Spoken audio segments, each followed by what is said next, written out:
Hi friends, இன்றைக்கி இந்த வீடியோவில் மீந்து போன சாதம் வச்சு நல்ல சூப்பராக சாஃப்டான யம்மியான ஒரு ஸ்வீட் எப்படி பண்ணதாங்க பார்க்க போகிறோம். கண்டிப்பாக உங்கள் வீட்டில் ட்ரை பண்ணி பாருங்கள். எல்லாருக்குமே ரொம்ப ரொம்ப பிடிக்கும். வாயில் வச்சதுமே கரைஞ்சி போகிற மாதிரி இருக்கும். நல்ல ஒரு ஹெல்த்தியான ரெசிபியும் கூட. இப்போது இந்த ஸ்வீட்டை எப்படி பண்ணுறதுன்னு பார்க்கலாம். இது செய்கிறதுக்கு ஒரு மீடியம் சைஸில் மிக்ஸி ஜார் எடுத்துக்கோங்க. அதில் 2 கப் அளவுக்கு சாதம் சேர்த்துக்கலாம். சப்போஸ் சாதத்தை நீங்கள் தண்ணியில் போட்டு வச்சுருந்தீங்கனாலும் தண்ணியை நல்லா வடிச்சிட்டு அளந்து சேர்த்துக்கோங்க. பாஸ்மதி அரிசி சாதமாக இருந்தாலும் சரி, பச்சரிசி சாதமாக இருந்தாலும் சரி, எது வேணாலும் நீங்கள் எடுத்துக்கலாம். இப்போ இது கூடவே ஒரு 1/2 கப் அளவுக்கு தண்ணி சேர்த்து இதை நல்லா அரைச்சி எடுத்துக்கலாம். அரைக்கும் போது சப்போஸ் உங்களுக்கு தண்ணி தேவைப்பட்டால் கொஞ்சமாக சேர்த்து அரைச்சிக்கோங்க. நல்லா சாதம் 1-2 தெரியாத மாதிரி நல்லா நைஸாக அரைச்சி எடுத்துக்கணும். பாருங்கள், இந்த மாதிரி இருக்கணும். இப்போ இது இருக்கட்டும். இப்போது ஒரு 1/4 கப் அளவுக்கு அரிசி மாவு எடுத்திருக்கீங்க. நம்ம சாதம் அளந்த அதே கப்லேயே அரிசி மாவு எடுத்துக்கோங்க. அரிசி மாவு அல்லது கார்ன்ஃப்ளவர் மாவு 2ல் ஏதாவது ஒரு மாவு நீங்கள் எடுத்துக்கலாம். நான் இன்றைக்கி அரிசி மாவு தான் எடுத்திருக்கேன். இது கூட ஒரு 1/2 கப் அளவுக்கு தண்ணி சேர்த்து மாவை நல்லா கட்டி இல்லாத மாதிரி நல்லா கரைச்சி எடுத்துக்கலாம். ஃபஸ்ட்டு நான் ஒரு 1/4 கப் அளவுக்கு தண்ணி சேர்த்துங்க. இப்போ ஒரு 1/4 கப் மொத்தமாக 1/2 கப் அளவுக்கு தண்ணி சேர்த்துருக்கேன். இதை நல்லா கரைச்சி எடுத்துக்கலாம். இப்போ ஸ்டவ்வில் ஒரு பேன் வச்சுக்கோங்க. அதில் 1/4 கப் அளவுக்கு நாட்டு சர்க்கரை சேர்த்துக்கிறேங்க. நான் இன்றைக்கி நாட்டு சர்க்கரை எடுத்திருக்கேன். இதுக்கு பதிலாக நீங்கள் வெல்லம் எடுத்துக்கலாம், அல்லது ஒயிட் சுகர் கூட நீங்கள் எடுத்துக்கலாம்.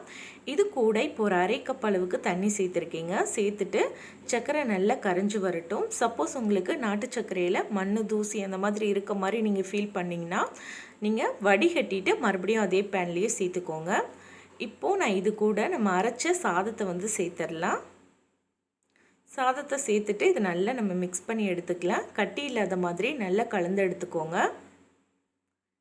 நான் நாட்டு சர்க்கரை சேர்த்துருக்கேன் இல்லையா, இதுக்கு பதிலாக நீங்கள் வெல்லம் எடுத்திங்கன்னா 1 கப் அளவுக்கு சேர்த்துக்கோங்க. நாட்டு சர்க்கரைனா 1/4 கப் அளவுக்கு, வெல்லம்னா 1 கப் அளவுக்கு சேர்த்துக்கோங்க.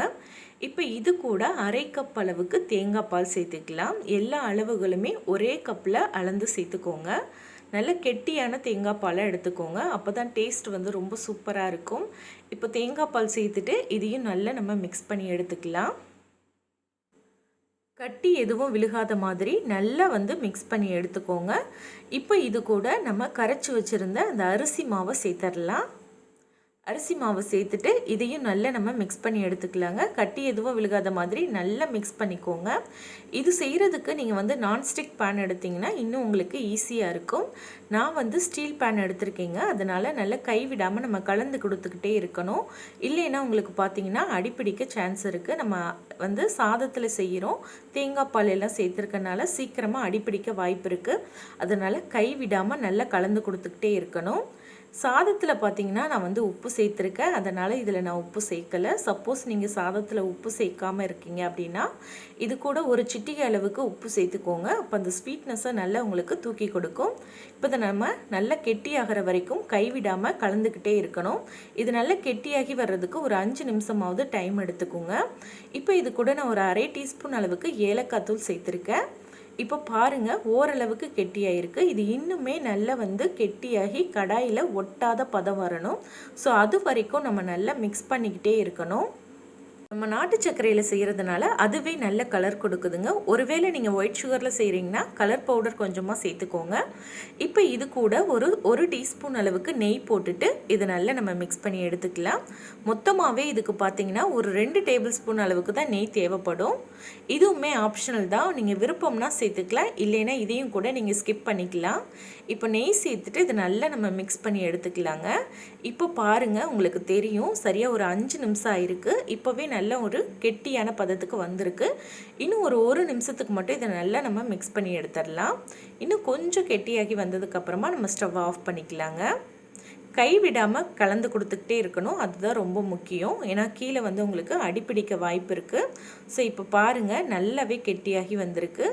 இந்த பதத்தில் வந்ததுக்கப்புறமா நீங்கள் ஸ்டவ் ஆஃப் பண்ணிக்கோங்க. பாருங்கள், கடாயில் நல்லா ஒட்டாமல் வருது. இப்போ நம்ம ஸ்டவ் ஆஃப் பண்ணிக்கலாம். ஆஃப் பண்ணிவிட்டு இது அப்படியே நம்ம ஒரு ட்ரேக்கு மாற்றிக்கலாம். ட்ரேயில் நெய் தடவிக்கோங்க. இந்த மாதிரி ட்ரே இல்லை அப்படின்னா நார்மலாக உங்கள் வீட்டில் இருக்க பிளேட் கூட நீங்கள் எடுத்துக்கலாம். இதில் நான் கொஞ்சமாக எள்ளு தூவியிருக்கேன். எள்ளுக்கு பதிலாக நீங்கள் நீங்கள் வந்து நட்ஸை கூட கட் பண்ணி தூவிக்கலாம். வெள்ளரி விதை, அதுக்கப்புறம் பாதாம், முந்திரி இதெல்லாம் கூட நீங்கள் பொடியாக கட் பண்ணி நீங்கள் சேர்த்துக்கலாம். இப்போ இதில் நம்ம செஞ்சு வச்சுருந்த ஸ்வீட்டை வந்து உள்ளே சேர்த்துட்டு இது நல்லா நம்ம செட் பண்ணி எடுத்துடலாம். இந்த மாதிரி ஸ்பேட்சுலா வச்சு நல்லா வந்து இதை வந்து நல்லா சமப்படுத்தி விட்டுக்கோங்க. நல்லா அழுத்தி விட்டு சமப்படுத்திக்கோங்க. அப்போ தான் இடையில வந்து கேப் இல்லாமல் நல்லா வந்து அழகாக செட் ஆகும் உங்களுக்கு. இப்போ பாருங்கள், நல்லா சமப்படுத்தியாச்சு. இந்த மாதிரி நல்லா அழுத்தி விட்டு சமப்படுத்தினீங்கன்னா உங்களுக்கு இடையிலலாம் கேப் இல்லாமல் நல்லா செட் ஆகும். இப்போ இது நல்லா செட் ஆகட்டும். வெளியிலே வச்சுருந்திங்கன்னா ஒரு அரை மணி நேரம் நீங்கள் ஆற விட்டுருங்க. ஃப்ரிட்ஜில் வச்சிங்கன்னா ஒரு 10 நிமிஷத்துலேயே உங்களுக்கு நல்லா செட் ஆயிரும்.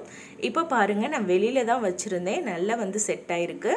இப்போ இதை நம்ம அப்படியே வந்து ஒரு பிளேட்டுக்கு மாற்றிக்கலாம். பிளேட்டில் மாற்றிட்டு இப்போ இதை நம்ம கட் பண்ணி எடுத்துக்கலாம். உங்களுக்கு விருப்பமான ஷேப்பில் நீங்கள் கட் பண்ணிக்கலாம். நல்லா அழகாக கட் பண்ணுறதுக்கு வரும். நான் இன்றைக்கி ஒரு ஸ்கொயர் ஷேப்பில் கட் பண்ணி எடுக்கிறேங்க. வெறும் மீந்து போன சாதம் இருந்தால் போதுங்க. ரொம்ப ஈஸியாக பண்ணிடலாம். கண்டிப்பாக உங்கள் வீட்டில் ட்ரை பண்ணி பாருங்கள். இப்போ அவ்வளோதான், கட் பண்ணியாச்சு. நல்ல சூப்பரான ஹெல்த்தியான யம்மியான ஒரு left over rice sweet recipe ready ஆயிடுச்சு. கண்டிப்பாக இதே மாதிரி நீங்களும் ட்ரை பண்ணி பாருங்கள். ட்ரை பண்ணி பார்த்துட்டு எப்படி வந்ததுங்கிறத மறக்காமல் கமெண்ட்டில் சொல்லுங்கள். இந்த ரெசிபி உங்களுக்கு பிடிச்சிருக்கும்னு நினைக்கிறேன். பிடிச்சிருந்தா மட்டும் வீடியோக்கு ஒரு லைக் கொடுத்து வீடியோவை ஃப்ரெண்ட்ஸ் கூட ஷேர் பண்ணிக்கோங்க. நம்ம சேனலை இது வரைக்கும் நீங்கள் சப்ஸ்கிரைப் பண்ணலைன்னா மறக்காமல் சேனலை சப்ஸ்கிரைப் பண்ணிக்கோங்க. இதே போல் நாளைக்கு ஒரு சூப்பரான ரெசிபியோடு நான் உங்களை மீட் பண்ணுறேன் ஃப்ரெண்ட்ஸ். தேங்க்யூ, பாய்.